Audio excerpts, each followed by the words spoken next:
What's up to my friends on YouTube?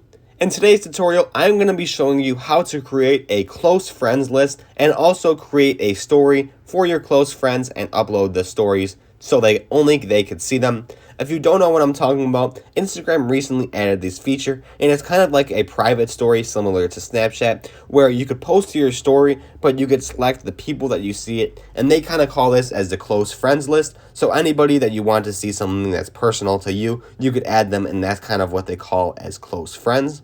So heading on over to my profile here, if you hit the three little lines in the top right corner, you will be able to hit the settings menu all the way at the top there. And through this extensive list of settings, second to the bottom through the list is the account tab, and you can click on that and it will take you all the settings related to your account itself. And then 4 options down from there is close friends, and it will take you to this menu here.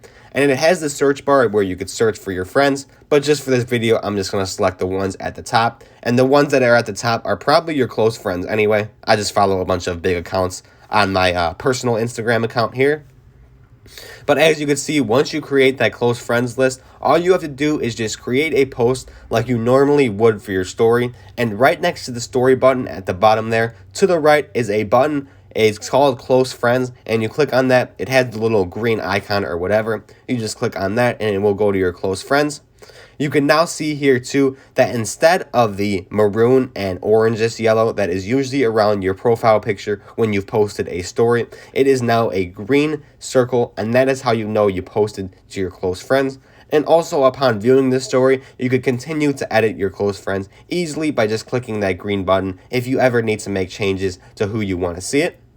But that's all there is to it. It's pretty simple, and it's pretty much the exact same, but luckily you have this feature if you only want to send it to a certain amount of people. If you did have any questions or were confused at all on how to do this, comment down below and I'll get back to you as soon as possible. Other than that, if you found this helpful today, like and subscribe if you haven't already. Thank you for watching, and I'll see you in the next video.